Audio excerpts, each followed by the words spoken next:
జోహార్ ఎన్టీఆర్, జోహార్ ఎన్టీఆర్. వేదిక పైన, వేదిక ముందర ఆసీనులైనటువంటి నాకు ప్రాణ సమానమైనటువంటి తెలుగుదేశం పార్టీ కుటుంబ సభ్యులందరికీ స్వాగతం, సుస్వాగతం. పత్రికా విలేకరులకి మనస్ఫూర్తిగా స్వాగతం. దేశంలో అనేక రాజకీయ పార్టీలు ఉన్నాయి, కానీ మహానాడుల వేలాది మంది ప్రతినిధులతో మంచి చెడులు, విధానాలు, ఆలోచనలు చర్చించుకునే ఏకైక పార్టీ తెలుగుదేశం. ప్రతిపక్షంలో ఉన్న, అధికారంలో ఉన్న మహానాడు అంటే అదే జోరు, అదే హోరు. మీ ఉత్సాహం చూస్తే నా మనసు ఉప్పొంగుతా ఉందని చెప్పి తెలియజేస్తున్నా. రాయలసీమలో మహానాడు అంటే తిరుపతిగా ఉండేది. ఇప్పుడు తొలిసారి దేవుని కడపలో, అది కూడా కూటమి ప్రభుత్వం ఏర్పాటైన తర్వాత తొలి మహానాడు కడపలో ఏర్పాటు చేసుకుంటున్నాం. ఈరోజు కడప గడ్డపై జరుగుతున్న ఈ మహానాడు చూస్తే ఎన్నికలై ఏడాది జరుగుతున్నా మీలో ఆ కసి, ఉత్సాహం, ఉద్వేగం ఏమాత్రం తగ్గలేదు. నేను చాలా మహానాడు చూశాను. దగ్గర మనం చూస్తే 34 మహానాడులు మనం జరుపుకున్నాం. 2 మహానాడులు డిజిటల్గా జరిగాయి. అయితే ఈసారి కడపలో, దేవుని గడపలో జరిగే మహానాడు ఒక చరిత్ర సృష్టించబోతుంది. సువర్ణాక్షరాలతో ఆంధ్రదేశ రాష్ట్ర ఆర్థిక పరిస్థితి ఒక దిశ నిర్దేశిస్తుందని చెప్పి తెలియజేసుకున్నా. ఈరోజు చల్లని వాతావరణం. అన్ని మహానాడులంటే చాలా వేడివేడిగా ఉండేది, ఎండలు ఎక్కువ ఉండేటివి. ఒక ప్రశాంతమైన వాతావరణంలో, ఆహ్లాదకరమైన వాతావరణంలో ఈరోజు కడపలో మహానాడు జరుగుతా ఉంది. ఉమ్మడి కడప జిల్లాలో 10 స్థానాలకు గాను 7 స్థానాలు గెలిచాం. మన సత్తా చాటాం. ఈసారి ఇంకొంచెం కష్టపడితే 10కి 10 మనమే స్వీప్ చేస్తాం. రాయలసీమ ప్రజలు అద్భుత చైతన్యంతో ఈసారి ఇచ్చిన తీర్పును గౌరవిస్తూ వారికి ధన్యవాదాలు తెలపడానికి కడపలో మహానాడు పెట్టాలని నిర్ణయించాం. ఈ మహానాడుని మీరు చూస్తే బ్రహ్మాండంగా చేసిన నాయకులకు, కార్యకర్తలకు మనస్ఫూర్తిగా అభినందనలు, కృతజ్ఞతలు. 2024 ఎన్నికల్లో పార్టీ సాధించిన విజయం అసామాన్యం. 93% స్ట్రైక్ రేట్, 57% పైన ఓటు షేర్తో కొత్త చరిత్రను సృష్టించాం. ఇది ముమ్మాటికి కారణం పసుపు సైనికులే, ఇక్కడుండే మీ నాయకత్వమే కారణమని మీ అందరికీ విజ్ఞప్తి చేస్తున్నాం.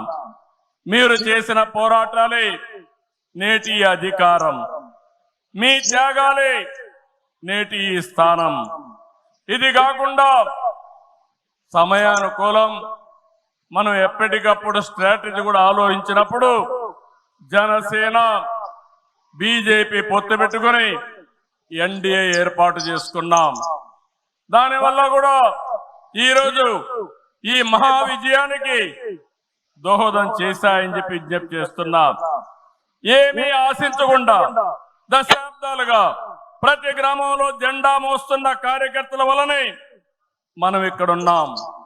నేనే కాదు, ప్రతి ఎమ్మెల్యే, ప్రతి ఎంపీ, ప్రతి మంత్రి గుర్తించుకోవాలి. 43 ఏళ్ల ప్రస్థానంలో దేశంలో ఏ పార్టీ ఎదుర్కొన్నటువంటి సంక్షోభాలు పార్టీ ఎదుర్కొన్నాం. అయితే పార్టీ పని అయిపోయిందని మాట్లాడిన వాళ్ళు వాళ్ళ పని అయిపోయింది తప్ప పార్టీ మాత్రం ఎప్పుడు ఎక్కడ తిరిగి చూడలేదు. తెలుగుదేశం జెండా రెపరెపలాడుతూనే ఉంటుంది. నాటి ఎన్టీఆర్ చైతన్య రథం నేను చేసిన వస్తున్న మీకోసం పాదయాత్ర, ఎన్నికల ముందు లోకేష్ చేసిన యువగళం వరకు కార్యకర్తల్లో అదే పోరాట స్ఫూర్తి. పాలన అంటే హత్య రాజకీయాలు, కక్ష సాధింపులు, వేధింపులు, తప్పుడు కేసులని మార్చేశారు గత ప్రభుత్వం. విధ్వంస పాలనతో రాష్ట్రాన్ని సర్వనాశనం చేశారు. దీన్ని ప్రశ్నించిన తెలుగుదేశం కార్యకర్తల్ని, నాయకుల్ని ప్రాణాలు తీశారు, వేటాడారు, వెంటాడారు, అక్రమ కేసులు పెట్టి అరెస్టు చేశారు. కానీ ఒక్క వ్యక్తి కూడా ఎత్తిన జెండా దించకుండా పోరాటం చేసిన మిమ్మల్ని మనస్ఫూర్తిగా అభినందిస్తున్నా. ప్రశ్నించే వారి గొంతు నొక్కడానికి గ్రామ స్థాయి నేతల గొంతులు కోశారు. మన పసుపు సింహం, మన చంద్రయ్య పీకగోస్తుంటే కూడా జై తెలుగుదేశం అని ప్రాణం వదిలిపెట్టాడు. అది మనందరికీ స్ఫూర్తి. ఆ స్ఫూర్తే ఈ పార్టీని నడిపిస్తుందని చెప్పి కూడా నేను మీకు తెలియజేస్తున్నా. ఇది ఒక్క ఉదాహరణ మాత్రమే. ఇలాంటి చాలా మంది కార్యకర్తలు ప్రాణ త్యాగాలు చేశారు. ఆశయ సాధన కోసం రాజీ లేని పోరాటాలు చేశారు.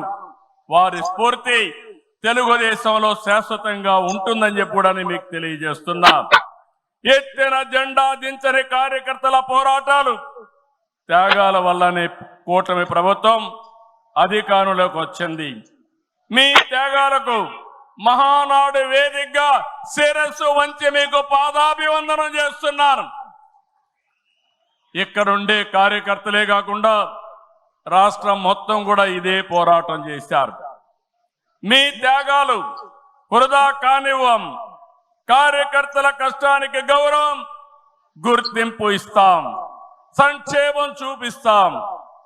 ఈ రాష్ట్రాన్ని దశ దిశ మార్చే కార్యక్రమాలకు శ్రీకారం చుడతాం.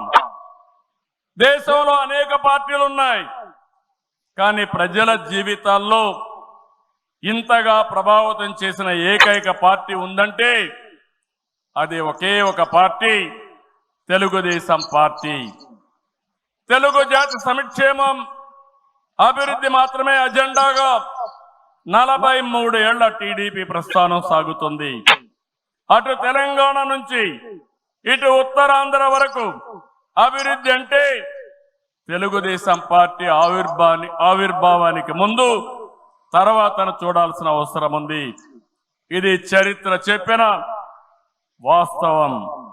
సంక్షేమం, సంస్కరణలు, అభివృద్ధి, ప్రతిదానికి టీడీపీనే ఒక ట్రెండ్ సెట్టర్.